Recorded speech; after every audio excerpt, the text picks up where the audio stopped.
곧 예배가 시작됩니다. 온라인으로 하나님께 드리는 예배에 정성을 다해 임해 주시기 바랍니다. 온 가족이 함께 모여 거룩하게 예배를 드립니다.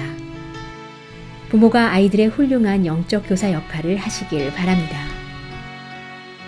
단정한 복장으로 예배를 드립니다. 성경책을 지참합니다. 예배 10분 전부터 예배 준비를 완료하고 기도합니다. 올바른 자세로 모든 순서에 정성을 다해 참여합니다. 핸드폰보다는 TV나 컴퓨터 모니터로 예배를 드립니다. 예배에 집중하여 하나님의 은혜를 기대합니다. 헌금은 정성껏 준비해서 우편으로 보내시거나 직접 교회 사무실 헌금함에 봉헌합니다. 우리를 죄에서 구하시려 주 예수 십자가 지셨으니 기쁘게 부르세 할렐루야 나 구원 얻었네. 우리를 죄에서 구하시려 주 예수 십자가 지셨으니 기쁘게 부르세 할렐루야 나 구원 얻었네. 찬송하세 찬송하세 주님 나를 구하셨네. 찬송하세 찬송하세 주가 구원하셨네. 나 지금 죄에서 사함받아 거룩한 백성이 되었으니 이으신 장막을 벗을 때도 겁날 건 없겠네.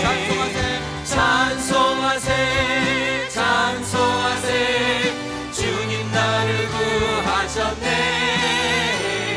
찬송하세 찬송하세 주가 구원하셨네. 우리가 이 세상 떠날 때에 예수의 손목을 굳게 잡고 영원히 즐거운 천국에서 주 함께 살겠네. 찬송하세 찬송하세 주님 나를 구하셨네. 찬송하세 찬송하세 주가 구원하셨네.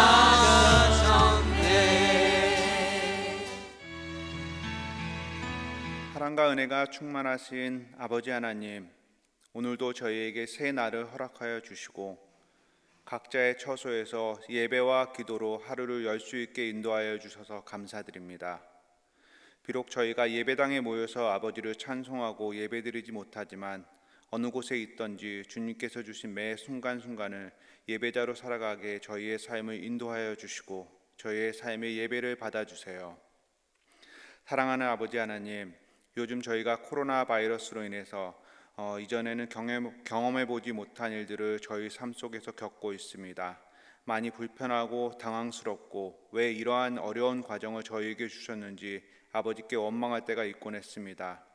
하지만 이 시간도 아버지 하나님의 계획하심에 있음을 인정하고 저희의 어리석음과 교만한 모습들을 회개합니다. 용서하여 주시고 저희에게 이 시간을 아버지께서 주신 지혜로 잘 감당케 하여 주세요. 아버지 하나님, 특별히 이번 코로나 사태로 인해 아버지의 나라 또 아버지의 백성이 그리고 교회가 지탄의 대상이 되지 않게 하여 주시고 아버지의 나라가 이 땅에 바로 세워지기를 간절히 구합니다. 저희의 편안함과 안위를 먼저 구하기보단 교회가 바로 서는 계기가 되게 하여 주시고 성도들 각자에게는 아버지 하나님을 더욱더 만나고 아버지께 더욱더 무릎 꿇고 겸손하게 나아가는 믿음의 자녀들이 되게 하여 주세요. 그리고 이 바이러스로 인해 어려움을 겪고 있는 많은 사람들 주님께서 불쌍히 여겨주셔서 아버지 하나님의 치료의 역사가 병든 자와 치료하는 자 그리고 전 세계의 모든 민족들에게 임하여 하게 해주세요. 아버지, 이번 사순절 기간에 저희가 아버지 하나님을 더 깊이 만나기를 원합니다. 특별히 한윤준 담임 목사님을 통해 내 생의 마지막 한 달이란 주제로 저희가 당신의 부활을 기대하고 신앙을 점검해 보고 있습니다. 이 기간에 저희가 아버지 하나님의 사랑을 다시 한번 묵상하며 또 그 받은 사랑을 저희의 삶 속에서 실천하기를 간절히 원합니다. 저희가 받은 그 은혜를 그저 받은 것에만 만족하지 말게 하시고 저희를 통해 그 사랑과 은혜가 가족과 이웃과 공동체에 전파되게 하여 주세요. 사랑하는 아버지 하나님, 오늘 단에 세우신 한윤진 목사님을 통하여 주님의 말씀을 듣고 깨닫기를 원합니다. 성령님께서 목사님의 입술과 생각을 주관하여 주시고 아버지께서 그분을 통하여 저희에게 말씀하실 때 그 말씀이 옥토에 떨어진 씨앗이 되어서 저희 삶에 열매 맺는 삶을 살아가게 하여 주세요. 그래서 그 말씀에 살아가는 기쁨을 삶 가운데 누리며 살아가는 저희 교회 식구들 모두 되게 하여 주세요. 아버지, 특별히 예수님 이름으로 간구하옵는 것은 당신의 사역자님들과 선교사님들을 특별히 기억하여 주세요. 코로나 사태로 인해 지치거나 약해지지 않게 하여 주시고 더욱더 영육 간에 강건하게 하여 주셔서 넘어지지 않게 당신의 팔로 붙잡아 주세요. 그분들의 가정과 자녀들에게도 아버지께서 함께해 줄 수 믿습니다. 아버지 하나님, 저희가 언제 이 시간이 지나갈지 모르지만 이 어려움을 이겨내고 승리의 찬송과 영광을 돌릴 날이 곧 올 것을 믿고 감사드리면서 우리를 구원하여 주신 예수님의 이름으로 기도드렸습니다. 아멘.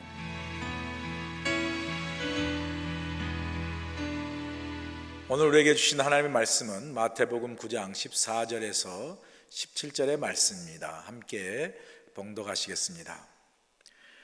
그때 요한의 제자들이 예수께 나와 이르되 우리와 바리새인들은 금식하는데 어찌하여 당신의 제자들은 금식하지 아니하나이까? 예수께서 그들에게 이르시되 혼인집 손님들이 신랑과 함께 있을 동안에 슬퍼할 수 있느냐? 그러나 신랑을 빼앗길 날이 이르리니 그때에는 금식할 것이라. 생배 조각을 낡은 옷에 붙이는 자가 없나니 이는 기운 것이 그 옷을 당기어 헤어짐이 더하게 되며 새 포도주를 낡은 가죽 부대에 넣지 아니하나니 그렇게 하면 부대가 터져 포도주도 쏟아지고 부대도 버리게 됨이라. 새 포도주는 새 부대에 넣어야 둘이 다 보존되느니라. 아멘.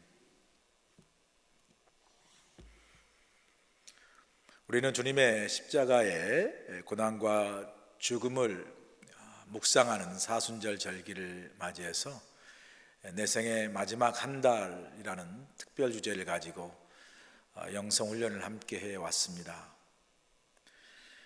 내 생의 마지막 한 달이 남았다면 나는 무엇을 할 것인가, 어떻게 살 것인가, 이 질문을 우리 자신 스스로에게 묻고 이 질문을 통한 우리의 성찰과 깨달음이 우리 남은 삶의 교훈이 되고 삶의 새로운 방식이 된다면 우리는 이전보다 훨씬 더 후회함 없이 풍성한 삶을 살 수 있을 것입니다. 우리가 함께 묵상하고 성찰한 내 생의 마지막 한 달, 이 특별 영성 훈련의 그 주제의 본질을 한마디로 정의한다면 바로 우리 삶의 변화라고 할 수 있습니다. 이전과는 다른 변화된 삶을 살고자 하는 목적을 가지고 이 영성훈련을 함께 한 것이죠. 우리가 추구하는 이 변화라는 것은 어떤 의미에서는 불편한 진실이라고도 말할 수 있습니다. 우리 모두가 다 변화를 원하지만 그러나 삶의 실제적인 변화를 이루는 것에 대해서는 거부감을 갖고 있습니다. 왜냐하면 우리의 이 새로운 변화는 우리의 익숙함과 편안함을 버리고 새로운 변화에 대해 우리가 새롭게 적응하고 또 훈련해야 되기 때문입니다. 이런 새로운 것에 대한 변화와 적응 때문에 우리는 불편을 경험하는 것이죠. 그러기에 우리가 변화를 원하면서도 실질적인 변화는 거부하는 모순성이 우리 안에 있습니다. 우리가 오늘 읽은 함께 읽은 이 본문도 사실은 그 주제가 새로운 변화의 주제를 갖고 있습니다. 그런데 이 새로운 변화는, 오늘 본문에 주시는 이 새로운 변화는 형식의 변화가 아니라 본질의 변화를 추구하는 말씀입니다. 형식이 아닌 삶의 본질, 신앙의 본질, 믿음의 본질의 변화에 초점을 주시는 말씀이죠. 이전과는 다른 새로운 삶의 변화, 그 본질을 추구하는 것이 오늘 본문의 말씀입니다. 하루는 예수님에게 세례 요한의 제자들이 찾아왔습니다. 요한의 제자들이 특별히 세례 요한이 얼마나 스스로 금식하고 금욕한 생활을 했지 않았습니까? 그 선생님처럼 세례 요한의 제자들 역시 철저한 금식으로 경건한 모양의 삶을 살아온 제자들입니다. 그런데 자신들이 볼 때 예수님과 제자들이 이상한 거죠. 왜냐하면 예수님과 바리새인들, 자신들을 포함해서 세례 요한의 그 제자들이 철저하게 금식을 율법에 따라 해왔던 그런 그 신앙의 삶을 살았는데, 예수님과 그 제자들은 금식을 하지 않는 거죠. 그래서 이 세례 요한 제자들은 예수님께 항의성 질문을 하고 있는 것을 볼 수 있습니다. 본문 14절의 말씀입니다. 그때 요한의 제자들이 예수께 나와 이르되 우리와 바리새인들은 금식하는데 어찌하여 당신의 제자들은 금식하지 아니하나이까? 예수님 당시 유대교에서는 금식을 아주 장려했습니다. 경건에 대해서 말할 것 같으면 둘째 가기를 서로하는 이 바리새인들, 철저하게 일주일에 2번씩 월요일로 하고 목요일 날 금식을 했습니다. 그 외에 틈만 나면 수시로 금식을 하고 이것을 대단한 자랑거리로 여겼습니다. 요한의 제자들 입장에서는 자기들도 금식하고 바리새인들도 금식하는데 왜 예수님과 제자들은 금식하지 않느냐고 따지고 물은 거죠.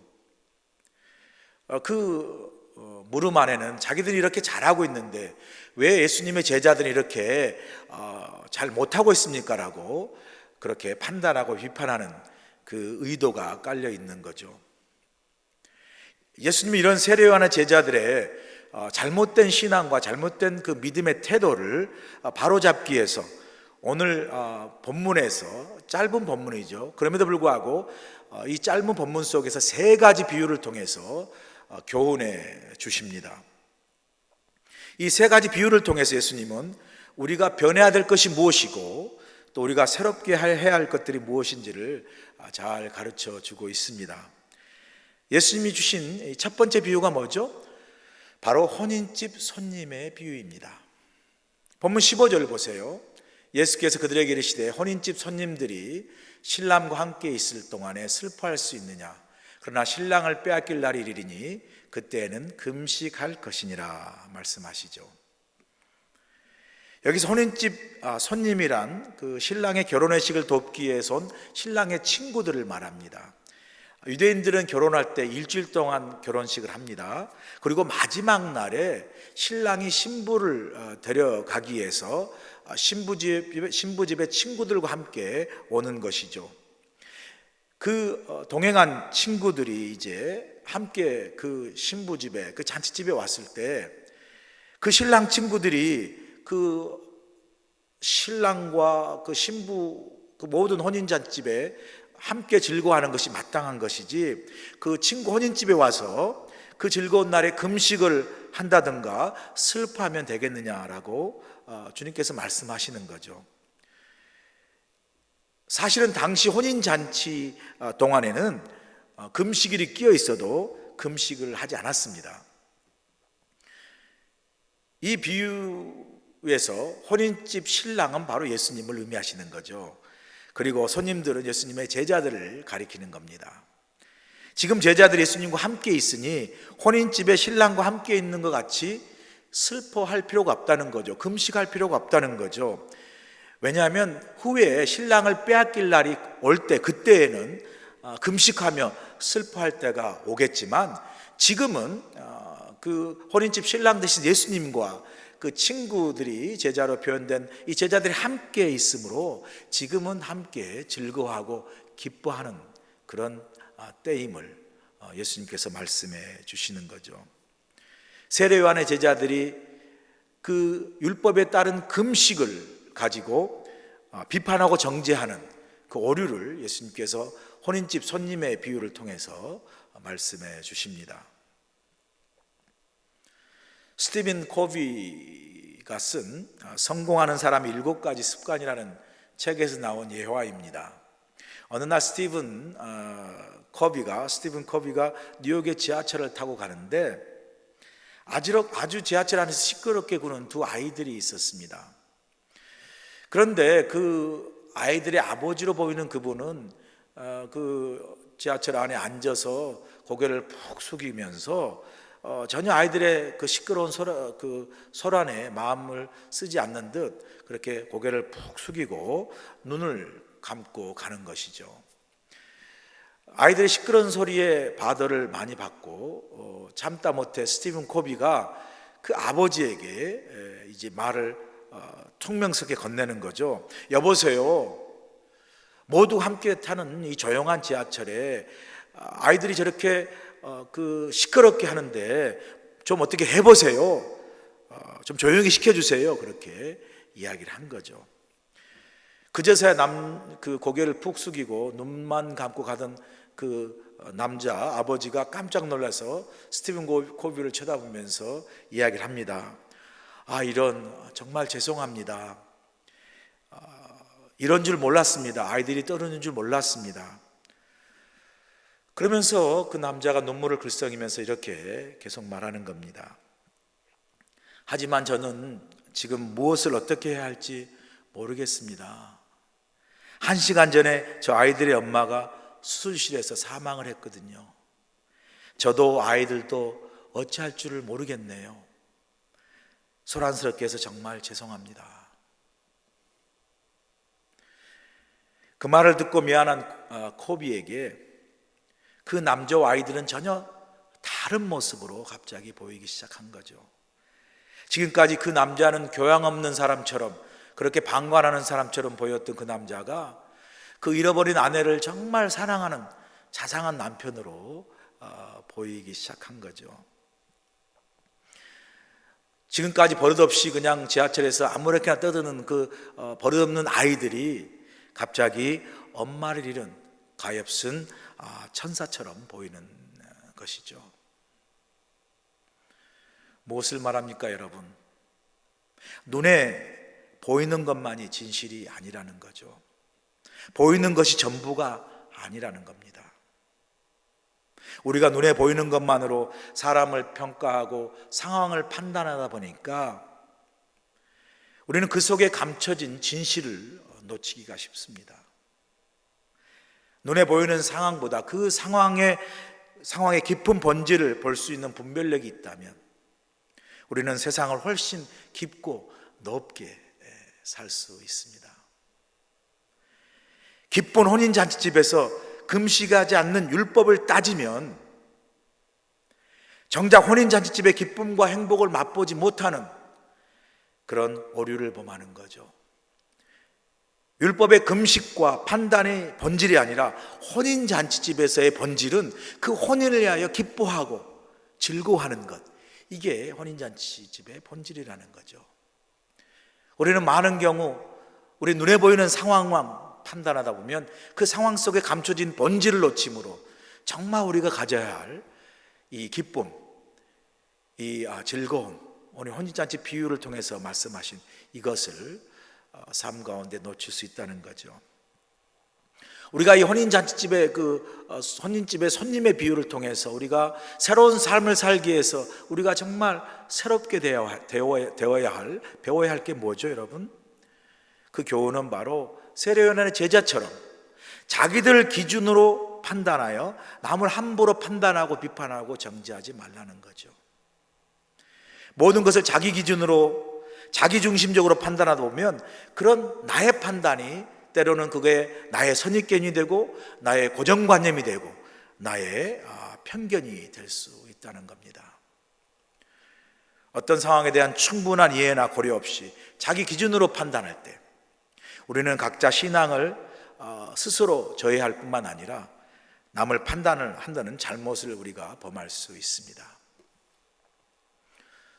사랑하는 여러분, 이 시간 우리 각자 우리 자신을 바라보며 나는 혹시 내 자신의 기준으로만 바라보고 내 눈에 보이는 것만으로 판단함으로 내가 처한 상황에 대해서, 내가 함께하는 사람에 대해서 혹시 나의 잘못된 이해, 나의 잘못된 오해, 나의 잘못된 생각과 어떤 비판과 판단을 하고 있지는 않은지 우리 자신을 스스로 돌아볼 수 있는 귀한 시간이 될 수 있기를 간절히 소원합니다. 예수님이 두 번째 말씀하신 비유는 생배 조각의 비유입니다. 본문 16절 보세요. 생배 조각을 낡은 옷에 붙이는 자가 없나니 이는 기운 것이 그 옷을 당기어 헤어짐이 더하게 됨이요 라고 말씀합니다. 무슨 뜻입니까? 낡은 옷이 헤어졌다고 해서 한 번도 사용하지 않는 새 생배 조각인 새 천 조각을 같이 합하여 기우지 않는다는 거죠. 꿰매지 않는다는 거죠. 왜냐하면 그 생배 조각의 그 신축성이 더 그 낡은 그 옷을 잡아당겨서 그 헤어짐이 더 심하게 하기 때문입니다. 여기서 생배 조각은 예수님이 가르치신 복음이죠. 그리고 낡은 옷은 그 세례 요한의 제자들이 주장하는 그 율법을 이야기하는 거죠. 그들이 그렇게 강조하는 금식, 그 금식은 낡은 옷인 율법이라는 거죠. 그러나 그 낡은 옷인 율법에 새로운 그 생배 조각인 그 예수님이 주신 새로운 복음이 함께 기워질 수 없다라는 겁니다. 예수님은 생배 조각을 낡은 옷에 붙이면 새것이 그 낡은 옷을 더 그 신축하여 잡아당기기 때문에 헤어짐이 더 심해지는 그 교훈을 통해서 우리에게 가르쳐 주시는 게 뭐죠? 생배 조각을 낡은 옷에 함께 기우는 것이 옳지 않다라는 거죠. 더 정확히 말하면 그 옷은 낡은 배 조각으로 함께 깁는 것이 더 적절하다는 겁니다. 그래야 옷이 찢어지지 않을 수 있다는 거죠. 이걸 예수님께서 어떻게 풀어 사실은 비유로 설명하시냐면요, 지금 유대인들, 세례 요한을 포함한 바리새인들, 유대인들의 영적 상태가 이 낡은 옷과 같다는 거죠. 기우지 않으면 안 되는 낡은 옷, 기워야 되는 거죠. 그런 그들을 위해서 예수님께서 오신 거죠. 그들의 죄에서 구원하시기 위해서. 그래서 그들의 그 낡은 옷을 입고 있는 그들을, 그 낡은 옷이 율법 가운데 구원받지 못하고 늘 율법 아래, 죄인 아래 신음하고 있는 그들에게 정말 그 복음의 생명의 구원을 주시기 위해서 주님께서 오신 거죠. 그 믿음으로 말미암아 율법의 안에서 늘 그 율법을 온전히 지키지 못함으로 죄 가운데 신음하는 그 낡은 옷이 율법으로가 아니라 누구든 예수 그리스도를 믿음으로 말미암아 은혜 가운데 구원을 주는 이 은혜의 복음이 바로 생배 조각이라는 거죠. 이 생배 조각은 낡은 옷에 함께 기우는 것이 아니라 생배 조각은 새 옷과 함께 기워야 둘 다 온전해지는 거죠. 주님은 이렇게 유대인들에게, 우리에게 이렇게 새 옷, 새 은혜의 복음을 주시기 위해서 오신 겁니다. 그 새 옷을, 그 은혜 복음을 주님께 십자가에 친히 달려 죽으심으로 그 새 옷을 새롭게 만들어서 우리에게 입히시기 위해서 주님께서 이 땅에 오신 겁니다. 그러므로 이 새 옷을 입기 위해서는 우리가 해야 될 게 뭐죠? 낡은 옷을 벗어야죠. 낡은 옷을 버려야 하죠. 낡은 옷을 입은 채로 새 옷을 입을 수가 없지 않습니까? 여러분 한번 상상해 보세요. 낡은 그런 헌 옷을 입은 채 새 옷을 입으면 이게 헌 옷입니까? 새 옷입니까? 아무것도 아닌 거죠. 새 옷도 아니고 헌 옷도 아닌 거 아니겠습니까? 이 새 옷을 정말 내게 새 옷으로 입기 위해서, 그래서 그 새 옷이 나를 정말 새롭게 돋보이고 나를 정말 멋지고 아름다운 사람으로 만들기 위해서는 그 낡은 옷을 벗고 새 옷을 우리가 새롭게 입어야죠. 그런 우리를 새롭게 하나님의 자녀로 구원받은 새로운 사람으로 주님께서 우리를 세우시기 위해서 주님이 친히 십자가 달려 죽으신 그 십자가 은혜의 복음으로 그 은혜의 그 새로운 복음의 옷을 입히고자 우리에게 오신 거죠. 그래서 그 은혜의 복음에 새 옷을 주셨습니다. 자, 그런데 이제 우리가 이 사순절에 우리에게 물어야죠. 그러면 이 새 옷으로 우리에게 주신 이 은혜의 복음, 이 복음의 은혜가 우리 가운데 지금 충만히 역사하고 있는가? 우리가 한번 우리 자신에게 물어야 합니다. 이 사순절에 여러분의 그 신앙과 믿음과 영적 상태를 점검하라는 것이죠. 저와 여러분, 우리 속에 우리 신앙과 우리 믿음과 우리 영적 그 상태 속에, 영적 속에 정말 주님의 은혜가 충만한, 복음의 은혜가 우리 가운데 충만하고 있는지. 주님은 우리에게 은혜의 복음에 새 옷을 입혀주셨습니다. 새 옷을 입은 우리에게 새 옷을 입은 그 기쁨과 은혜가 충만하고 있는지, 혹시라도 새 옷을 우리에게 주셨음에도 불구하고 아직도 우리 안에 그 복음으로 말미암아 주신 은혜와 기쁨이 충만하지 않고 감사가 충만하지 않다면 아직도 우리는 새로운 은혜의 복음, 기쁨과 감사의 그 복음을 은혜 가운데 받았으면서도 그 은혜의 기쁨과 감사가 우리 안에 충만하지 않다면 우리는 아직도 낡은 옷을 입고 있는 것입니다. 우리 삶 속에 하나님의 은혜와 이 복음의 기쁨과 감사를 가로막는 낡은 옷이 있다면 뭘까요, 여러분? 우리 믿음과 신앙 속에 은혜를 가로막고 있는 게 뭘까요? 우리 영적 상태 속에 하나님의 그 복음의 은혜와 기쁨과 감사가 충만한 것을 가로막는 그것이 있다면 우리 삶 속에 무엇일까요? 혹시 이런 건 아닐까요, 여러분? 낡은 옷은요, 나쁘지만 않습니다, 여러분. 낡은 옷은요, 익숙하고 편한 옷이잖아요. 낡은 옷은 익숙합니다. 익숙한 옷이고요, 편한 옷입니다. 혹시 우리의 그 신앙과 우리의 믿음이 너무 편하고 너무 익숙해져서 주님께서 새 옷으로 주신 이 복음의 은혜와 기쁨과 감사의 이 그 신선함과 이 새로움과 이 은혜와 이 감격이 혹시 우리가 익숙하고 너무 편한 나머지 우리 신앙이 형식화되고 우리 신앙이 매너리즘에 빠져서 우리 안에 이 복음의 은혜로 주신 새 옷으로 주신 이 은혜의 복음의 충만한 우리의 기쁨과 감사와 은혜가 우리 안에서 식어지고 있지는 않은지, 형식화되고 있지는 않은지, 이 사순절 우리 신앙과 믿음의 그 신선함을 회복하고 새로움을 회복하고 그 복음의 새로운 은혜로 주신 그 복음의 그 새 옷의 새 은혜의 역사가 우리 안에서 감동과 감격과 기쁨으로 회복하기 위해서 우리 삶의 그 은혜를 가로막는 어떠한 우리 삶의 모습, 낡은 옷의 모습이 있으면 이 사순절에 이 새벽에 묵상하시면서 다 벗어버리고 다시 한번 주님이 우리에게 십자가의 죽으심을 통해서 우리에게 주시는 이 복음의 새로운 은혜의 옷을 입고 우리 안에 복음을 통한 은혜와 기쁨과 감사와 감격이 회복되어지는 귀한 은혜가 있기를 간절히 축원합니다. 마지막 세 번째로 예수님 주신 비유가 바로 새 포도주의 비유입니다. 본문 17절 보세요. 새 포도주를 낡은 가죽 부대에 넣지 아니하나니 그렇게 하면 부대가 터져 포도주도 쏟아지고 부대도 버리게 됨이라. 새 포도주는 새 부대에 넣어야 둘이 다 보존되느니라. 예수님 당시에는 이 새 포도주를 만들어 보관할 때 염소 가죽으로 만든 가죽 부대에 넣어 보관했습니다.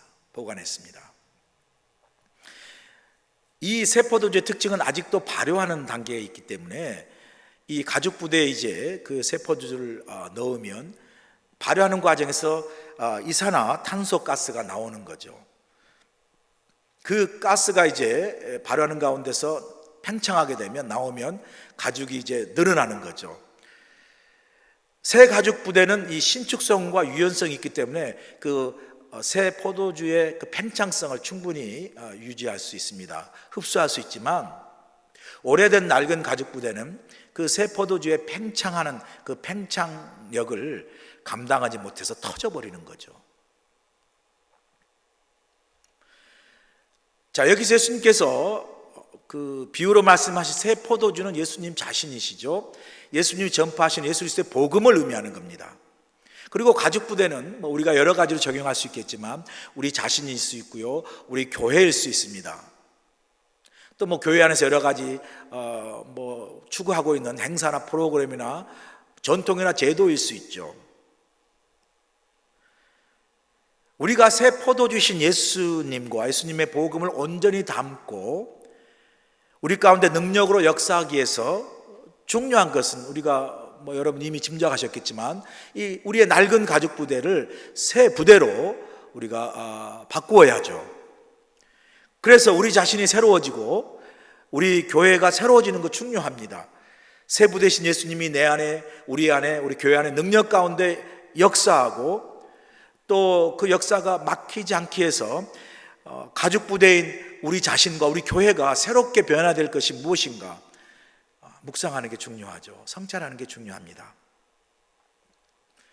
그러나 여러분, 이것보다 더 중요한 게 있습니다. 새 포도주와 새 부대라는 비유로의 말씀을 들으면서 우리는 보통 이 가죽 부대에 초점을 맞춥니다. 우리 자신과 우리 교회, 가죽인 우리 자신과 우리 교회가 어떻게 새롭게 바뀌고 변해야 될 것인가 라는 것에 초점을 많이 두죠. 그런데 여러분, 이 새 포도주와 새 가죽 부대의 비유를 묵상해 보면요, 가죽 부대보다 더 중요한 게 새 포도주입니다. 여러분 한번 생각해 보세요. 새 포도주가 중요합니까? 새 부대가 중요합니까? 저는 새 포도주가 더 중요하다고 믿습니다. 우리는 새 포도주를 담은 가죽 부대가 새 것이 되어서 터지지 않는 것에 초점을 맞추죠. 그러나 여러분, 새 포도주의 역할은요, 우리가 터지지 않기를 원하는 이 가죽 부대를 터지게 하고 찢는 것이 사실 목적이고 더 중요한 역할입니다. 특별히 낡은 가죽 부대를 터지고 찢어버려야죠. 그래야 우리가 새 가죽 부대를 준비할 거 아닙니까? 만약에 새 포도주를 넣음에도 불구하고 낡은 가죽 부대가 터지지 않고 그대로 있으면 우리 어떻게 합니까? 그 낡은 가죽 부대를 그대로 사용하겠죠. 사실 새 포도주의 가장 중요한 역할은 그 새 포도를 담고 있는 낡은 가죽 부대를 터뜨려 버려야죠. 터지게 만들어 버려야죠. 그래야 새 가죽 부대를 준비할 거 아닙니까? 그러면 우리에게 필요한 게 뭐냐면요, 가죽 부대를 지키고 새 부대를 가지는 게 중요한 게 아니라 사실은 그 가죽 부대를 터져버리게 하는 새 포도주의 능력이 우리에게 더 필요합니다. 그 새 포도주가 뭐겠습니까? 바로 예수 그리스도의 그 임재와 그리고 그 복음의 능력이죠. 새 포도주가. 지금 우리에게 필요한 건요, 바로 우리 자신의 변화와 우리 교회를 변화시킬 수 있는, 그래서 우리가 우리 교회나 우리 자신이 새 가죽 부대를 준비하기 전에 우리 자신과 우리 교회를 변화시킬 수 있고 우리의 낡은 가죽 부대를 터지게 하고 찢어버리고 터뜨리게 할 수 있는 새 포도주가 필요하고 그 새 포도주의 능력이 우리에게 필요한 때입니다. 지금 새 포도주신 주님이 내 삶 속에서 나를 변화시킬 수 있는 능력으로 역사하시고 계십니까? 우리 물어야죠. 정말 주님이 내 안에 새 포도주로 계시는데 그 포도주신 주님의 그 임재가 나를 정말 새롭게 변화할 수 있는 능력으로 주님이 역사하고 계시는지,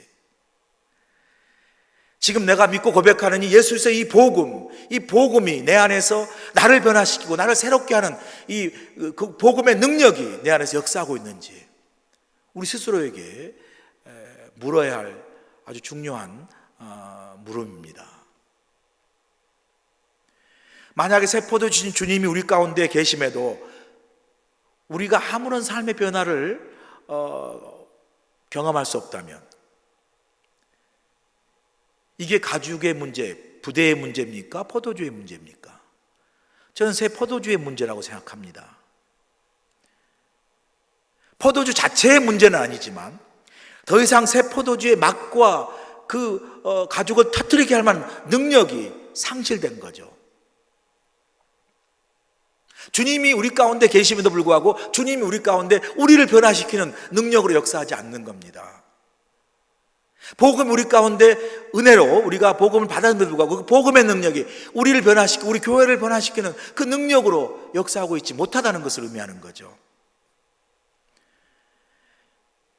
그 새 포도신 주님이 우리 가운데 임재하시고 그 새 포도 그 복음의 능력 우리 교회 우리 가운데 임재하면 우리의 낡은 부대를 찢어버리고 터뜨리게 하고 우리를 새롭게 변화시킬 만한 능력으로 역사해야 할 텐데, 우리가 그 새 포도주이신 주님을 받고 그 복음의 능력을 우리가 받았음에도 불구하고 우리 안에 아무런 변화가 없다면 그건 바로 가죽 부대의 문제이기보다 새 포도주의 능력의 문제가 생긴 거죠. 이미 새 포도주신 주님을 복음의 능력 우리에게 받음에도 불구하고 우리 안에 변화가 없으면 이미 우리는 낡은 가죽 부대와 마찬가지죠. 낡은 그리스도인이 된 거죠. 여러분, 그러므로 우리에게 필요한 게 무엇입니까? 우리에게 필요한 건요, 이 새 포도주의 능력을 회복하는 게 필요합니다. 주님의 임재와 복음의 능력이 우리 가운데 살아 역사하는 그 능력의 회복이 우리에게 필요한 거죠. 주님은 새 포도주이시고 언제나 그 새 포도주 주님은 능력과 은혜와 역사를 우리에게 함께 하시죠. 그 새 포도주 자체이신 주님의 문제가 아니라 그 새 포도주인 주님을 우리가 받음에도 불구하고 그 주님의 임재와 그 복음의 능력이 우리 가운데 역사하지 않는 우리의 죽은 믿음, 우리의 시들어버린 믿음, 신앙, 영혼이 문제인 거죠. 그러면 우리에게 필요한 건 뭐냐면요, 바로 이 새 포도주의 능력, 주님의 임재와 복음의 능력을 회복하는 게 중요합니다. 이 주님의 임재와 복음의 능력을 회복하면요, 우리가 새 가죽 부대를 준비하기 전에 우리의 낡은 가죽 부대를 이 새 포도주의 능력이신 주님의 임재와 복음의 능력이 우리를 터뜨려 버리죠. 우리를 터지게 만들죠. 우리를 깨지게 만듭니다. 그 터짐과 부서짐과 깨짐 속에 주님의 또한 은혜로 말미암아 우리가 새롭게 되는 역사를 경험하게 되는 것이죠. 우리가 새 포도주신 주님의 임재와 복음의 능력을 회복할 때 그 새 포도주 되신 주님이 우리 자신과 우리 교회를 새 가죽 부대로 변화시키는 거죠. 사실은 변화의 능력은 그래서요, 우리한테 있는 게 아니라 우리 가운데 있는 게 아니라 변화의 능력은 바로 새 포도주신 주님의 능력 속에 있습니다. 새 포도주의 임재이신 주님의 임재와 복음의 능력이 우리 가운데 살아 역사한다면 그 주님의 임재와 그 복음의 능력이 우리를 새롭게 하는 것이죠. 그러므로 우리가 새 가죽 부대를 이렇게 변하고 저렇게 변해서 준비하는 것 이전에 우리가 먼저 회복할 것, 새 포도주의 능력을 회복하는 거죠. 주님의 임재와 복음의 능력이 우리 가운데 회복이 되어지면 그 능력이 우리를 새롭게 하는 거죠. 그래서 누구든지 그리스도 예수 안에 있으면 새로운 피조물이라, 이전 것을 지나가서 보라 새 것이 되었다 말씀하시죠. 우리를 이전 것을 지나고 새롭게 하시는 그 능력이 예수 그리스도 안에 있다는 것을 분명히 고백하고 있지 않습니까? 그러므로 사랑하는 여러분, 오늘 이 말씀 함께 우리가 묵상하시면서 우리에게 꼭 이 아침에 필요한 거, 우리 자신과 우리 교회, 우리 모두가 다 새 포도주 되시는 예수 그리스도의 임재와 복음의 능력을 회복할 수 있기를 간절히 소원합니다. 새 가죽 부대보다 새 포도주가 우리에게 더 필요합니다. 더 중요합니다. 그 새 포도주의 능력으로, 그 주님의 임재와 복음의 능력으로 우리를 놀랍게 새롭게 하시는 그 역사를 저와 여러분, 우리 교회가 이 사순이 다 함께 경험할 수 있기를 주의 이름으로 간절히 축원합니다. 이제 다 함께 묵상으로 기도하시겠습니다.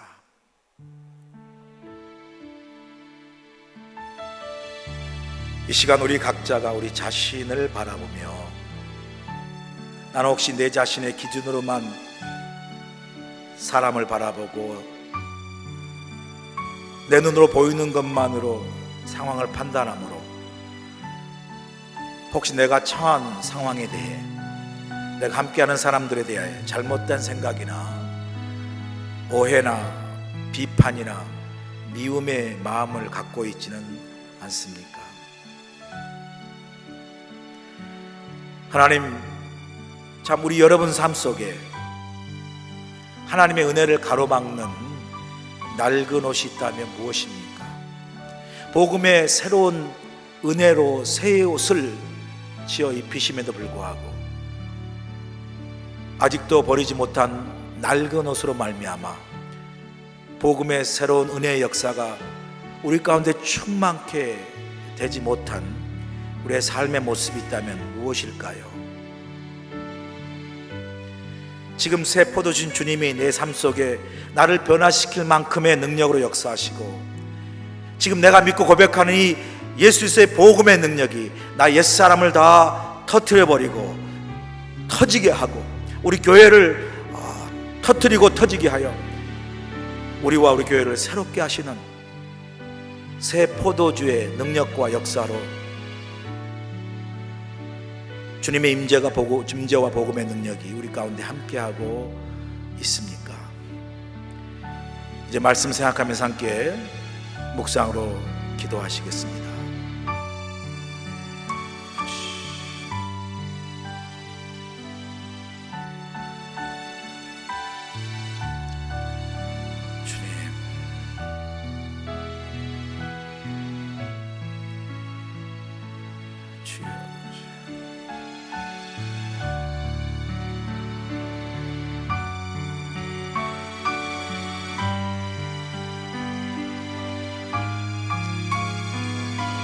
아버지,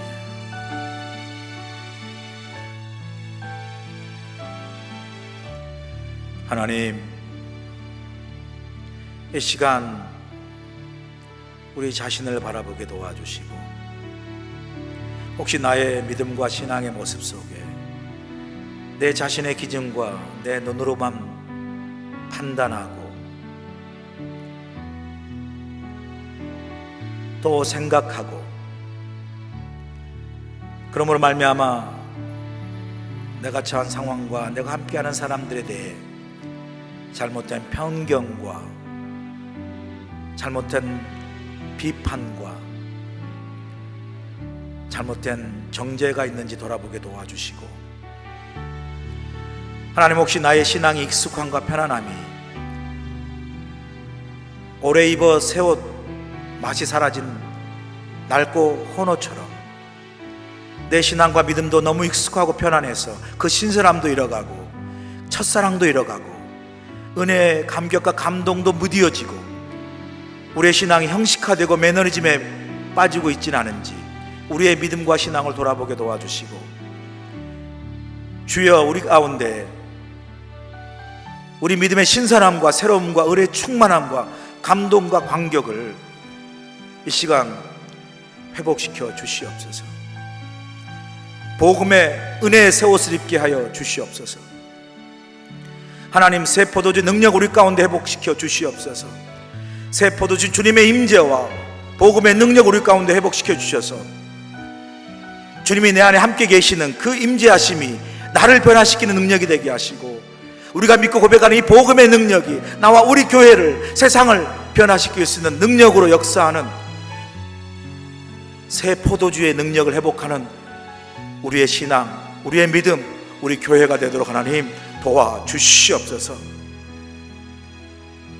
이 사순절에 주여 우리 가운데 함께 하셔서 우리를 새롭게 하여 주셔서 새로운 믿음의 사람으로 거듭날 수 있도록 축복하여 주시옵소서. 예수님의 귀하신 이름 받들어 감사하며 기도하옵나이다. 아멘.